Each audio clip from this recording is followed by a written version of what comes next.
দেশ ছাড়ার আগে ৩ পৃষ্ঠার একটি পদত্যাগপত্র লিখেছিলেন ক্ষমতাচ্যুত শেখ হাসিনা। তবে শেষ মুহূর্তের পরিস্থিতির কারণে সেটি আনুষ্ঠানিকভাবে জমা দেওয়া সম্ভব হয়নি। পরে সেই পদত্যাগপত্র নিজের ভ্যানিটি ব্যাগে করেই দেশ ছাড়েন তিনি। সম্প্রতি হাসিনাকে ঘিরে নতুন এই চাঞ্চল্যকর তথ্য সামনে এনেছেন সাংবাদিক মতিউর রহমান চৌধুরী। পদত্যাগপত্রের ভেতরের বিষয়বস্তু ও নাটকীয়তা নিয়ে মতিউর রহমান চৌধুরী জানান, হাসিনা সাংবিধানিক নিয়ম মেনে আনুষ্ঠানিকভাবে পদত্যাগ করে দেশ ছাড়তে চেয়েছিলেন।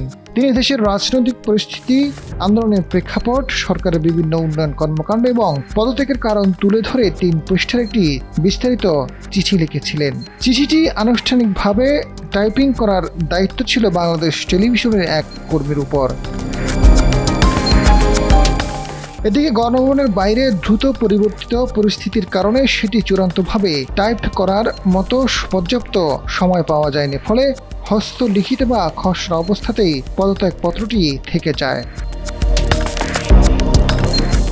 শেষ মুহূর্তে সেই টানটান উত্তেজনার বিবরণ দিতে গিয়ে মতিউর রহমান চৌধুরী জানান, ৪ আগস্ট রাতের পর ৫ আগস্ট দুপুরে চারদিক থেকে লাখ লাখ মানুষ যখন গণভবনের একদম কাছাকাছি চলে আসে, তখন নিরাপত্তার দায়িত্বে থাকা সেনাবাহিনীর ওয়াকিটকি থেকে বারবার বার্তা আসছিল। দায়িত্বরত সেনা কর্মকর্তারা শেখ হাসিনাকে সাফ জানিয়ে দেন, তার হাতে এক মুহূর্ত সময় নেই, এখনই গণভবন ছাড়তে হবে। এমন চরম তাড়াহুড়োর মধ্যে হাসিনা তার অতি প্রয়োজনীয় ভ্যানিটি ব্যাগটি ভেতরের একটি চেয়ারের উপর ফেলে রেখে বাইরে চলে আসেন। পরবর্তীতে একদম শেষ মুহূর্তে যখন তিনি গাড়িতে উঠবেন, তখন পাশে থাকা সেনাবাহিনীর একজন ব্রিগেডিয়ার পদমর্যাদার কর্মকর্তাকে উদ্দেশ্য করে বলেন, তার ব্যাগটা ভেতরে রয়ে গেছে, ওটা একটু নিয়ে আসতে।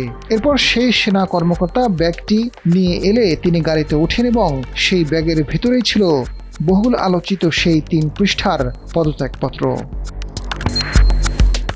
আজাদ ফারুক, সময়ের আলো।